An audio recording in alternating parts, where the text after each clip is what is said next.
Last week, Baby Audio released their new reverb plugin called Crystalline.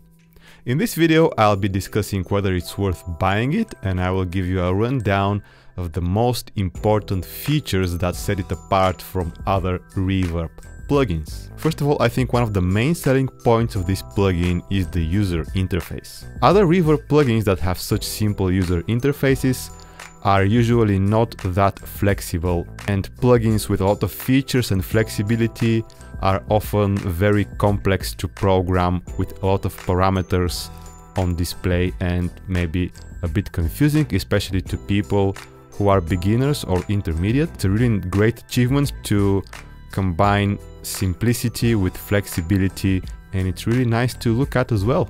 Another selling point is the unique combination of features that would otherwise require a bit more involved setups in your DAW, and in this case you can achieve it all just from the user interface of Crystalline. In terms of sound quality, I would say it is sufficiently good, sounds great. I wouldn't really consider this a major selling point since there are a lot of good sounding reverbs, but this one has a really nice character and it's suitable for both mixing as a subtle reverb or for a special effects or sound design reverb, or you can even have it as another musical element in your tracks with some really innovative controls such as the syncing of the reverb tail length or the reverse feature, the freeze option, and so on. So let's talk about the price. The price at $49 with the introductory offer that's going on now, I think it's definitely worth it. And at $99, I would say it is a bit on the expensive side. However, bear in mind that there are no catches here, there are no subscriptions, there are no update plans, it's just a regular perpetual license that you get. And hopefully you will not need to pay an upgrade fee to be able to use it in the future, which is a problem that mainly people who use it on macOS have due to Apple's yearly upgrade cycle of the operating system. Another selling point for me would be that the copy protection isn't really intrusive at all. There is no iLock or any other annoying copy protection features. As always, it's up to you to decide whether it's worth buying it, but I really like this plugin, and there is an affiliate link down in the description of the video if you want to check it out. So I used it on my glockenspiel in a video that I posted last week on the channel in my latest beatmaking video.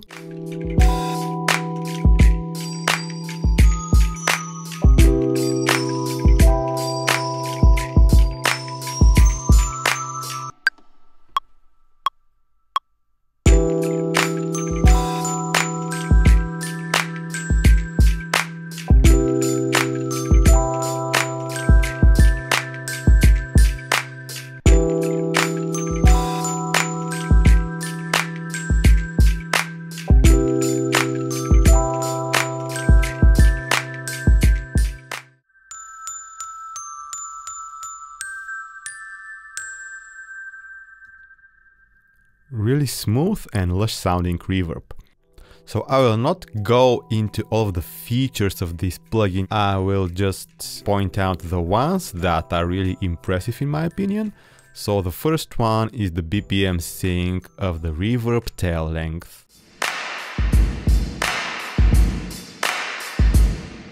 So as you can see here, it's set to 1 bar, and we can just make it shorter to maybe a quarter note. And you can even BPM sync the starting point. So we can delay the start like for maybe about a quarter note. Let's hear how it would sound.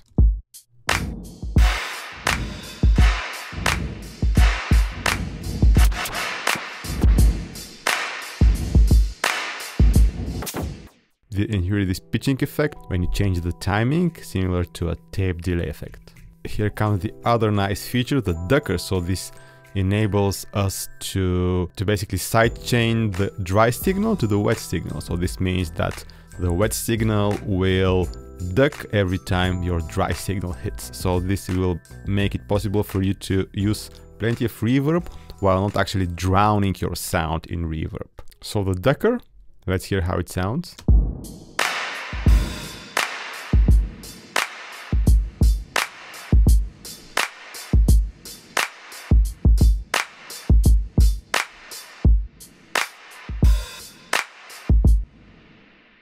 Really nice. So in this way you can use the reverb as an actual musical element, since you can BPM sync it and sidechain it so it doesn't really overwhelm your dry signal too much. So this is a really great feature, and it's just very easy to achieve from this user interface without complex setups in your DAW. We also have the reverse.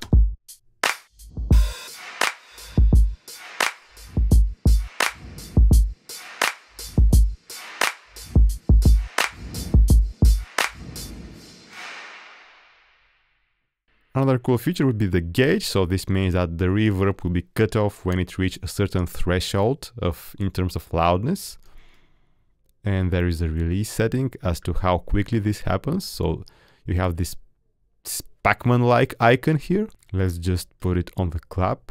So we have this effect on the clap.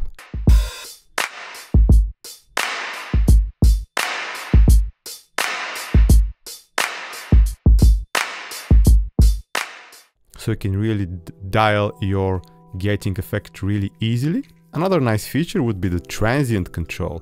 So you can set it up to react more to the attack of the sound, or to have a smoother sound where it reacts more to the sustain. And here's how it sounds if we bump up the attack on this glockenspiel.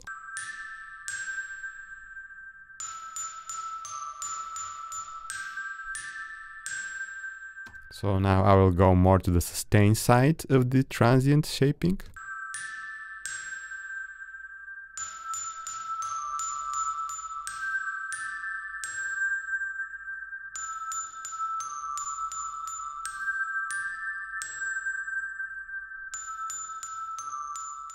And so this helps create a smoother reverb tail. You also have the modulation, which adds a bit of movement to the reverb, and the shimmer, which makes the high frequencies decay a bit longer, and there is this glossy sound that it creates.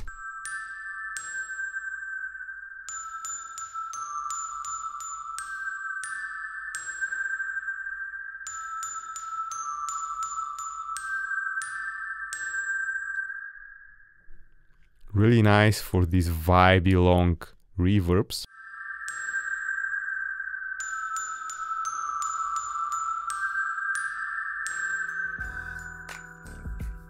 So that was my take on Crystalline. Hope the video was useful, and I will see you in the next one.